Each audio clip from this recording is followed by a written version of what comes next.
নমস্কার, ভরপুর বাঙালিয়ানাতে আপনাদের সবাইকে স্বাগত। আজকের রেসিপি ঝাল সুজির পুর ভরা কাঁঠালের পকোড়া।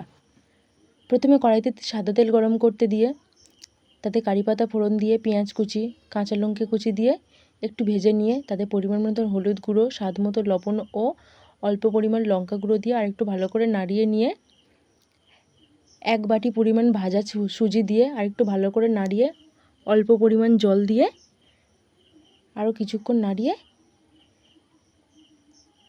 অল্প পাতিলেবুর রস দিয়ে একটা পুর বানিয়ে একটা প্লেটে নামিয়ে নেব। এবারে কাঁঠালের মুখগুলো কেটে ভিতর থেকে কাঁঠালের বিচিগুলো বের করে নিতে হবে। সবগুলো কাঁঠালের বিচি বের করা হয়ে গেছে। এবারে সুজির পুর অল্প অল্প করে দিয়ে কাঁঠালের মধ্যে মুখ ভরে দেব।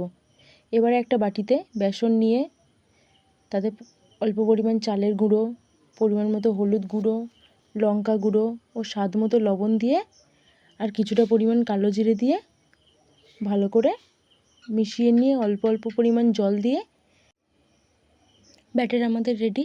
এবার কড়াইতে সাদা তেল গরম করতে দিয়ে পুর ভরা কাঁঠাল ওই ব্যাটারের মধ্যে দিয়ে এক এক করে তেলে ছেড়ে এপিড ওপিড উল্টে লাল লাল করে ভেজে তুলে নিলেই রেডি আমাদের ঝাল সুজির পুর ভরা কাঁঠাল।